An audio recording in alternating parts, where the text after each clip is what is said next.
dealing with overwhelm. As with the things I've covered over the last few days, from a purely anecdotal perspective, overwhelm appears to be something that we as a society are feeling and potentially struggling with now more than at any point in history. You can check Google Ngram Viewer, which shows usage of different words in print over the last 200 years and the frequency of that usage, to see that the word overwhelm is used way more now than it was even 20 years ago. And I get that. I get that part of that is that we have more busy and challenging and full-on lives than at any point in history. But I also get that there are things that we are perhaps unknowingly doing and ways that we're approaching things that make that worse. I get that often we're adding in lots of extra little things around the important stuff that contribute to that feeling. I know on days when I don't check my phone at all, or a relatively minimal amount, I feel a lot less overwhelmed. I not only have more time to devote to the things that I want to get done, but I have a very different energy levels and focus. I have less of that distraction that causes me to have to kind of start again. I feel considerably less overwhelmed when I'm not looking at my phone, when I'm not checking social media.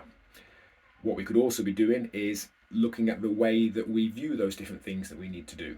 Because when we treat everything as being important, then nothing is important. When everything's a priority, nothing's a priority. Whilst there might be a fair number of things that need to get done, some of them are more important than others. And the clearer we get on what is important to us and why, the more likely we are to get those important things done. The more able we are to see that out of the things that we've got on our to-do list, some of them actually just don't need to be done. Or some of them perhaps could be done more efficiently. Some could be done in a different way. Some could be systemized, automated, done by someone else. But the clearer we get on what we value, what's important to us, the kind of life that we want to live, and how all those things tie into that, the more that becomes an easier choice to make.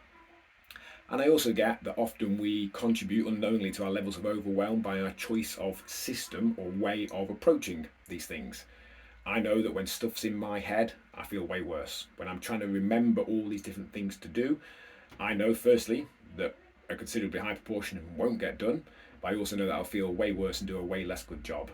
When I use a trusted system to get these things out of my head as much as is possible, and know that my trusted system will remind me at the relevant point, then I feel better for it.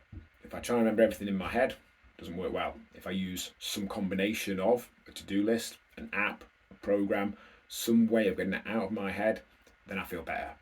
You may have heard in previous things that I use a project management software, which I know some people think is a little bit too much, but it works brilliantly for me. I can break down all the things that I want to get done. I can assign priorities, due dates.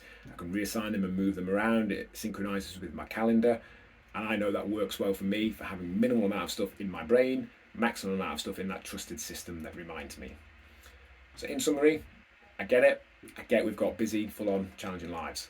I also get there's possibly ways that we're approaching it that make this all more overwhelming than it has to be. We could look at what we treat as a priority.